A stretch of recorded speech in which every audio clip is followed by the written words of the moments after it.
Menulis teks editorial.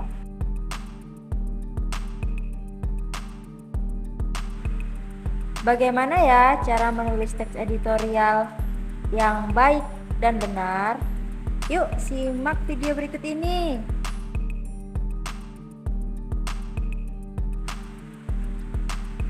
Sebelum kita menulis teks editorial, terlebih dahulu kita harus paham dengan struktur dari teks editorial. Guna kita memahami struktur dari teks editorial itu supaya kita memudahkan dalam menulis sebuah teks editorial.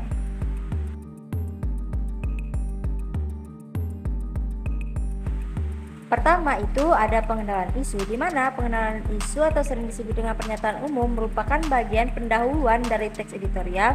Bagian ini berfungsi mengenalkan permasalahan yang akan dibahas pada bagian berikutnya.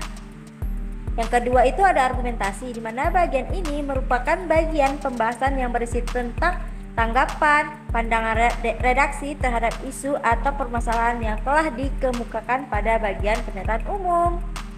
Yang terakhir itu ada penegasan, di mana bagian ini berisi tentang kesimpulan, saran, dan rekomendasi. Dalam bagian ini juga bisa berisi tentang harapan redaksi kepada beberapa pihak terkait dalam mencari solusi terhadap permasalahan yang dikemukakan.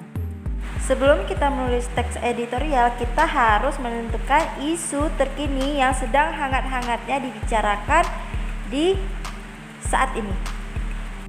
Untuk menentukan isu ini sangat penting ya dalam penulisan teks editorial agar yang membacanya tertarik. Yang kedua itu menyusun argumentasi, di mana di sini telah menentukan isu aktual, langkah berikutnya adalah menyusun argumentasi atau pendapat terhadap isu aktual tersebut. Untuk menyampaikan pendapat, penulis harus mempunyai data yang cukup. Nah, kita bisa melihatnya dari beberapa bacaan yang telah kita baca. Yang ketiga itu ada menulis teks editorial. Gimana cara menulisnya? Ikuti langkah-langkah berikutnya ya, agar kalian mudah dalam menulis teks editorial. Berikut langkah-langkah dalam penulisan teks editorial agar lebih mudah kita lakukan. Semoga membantu.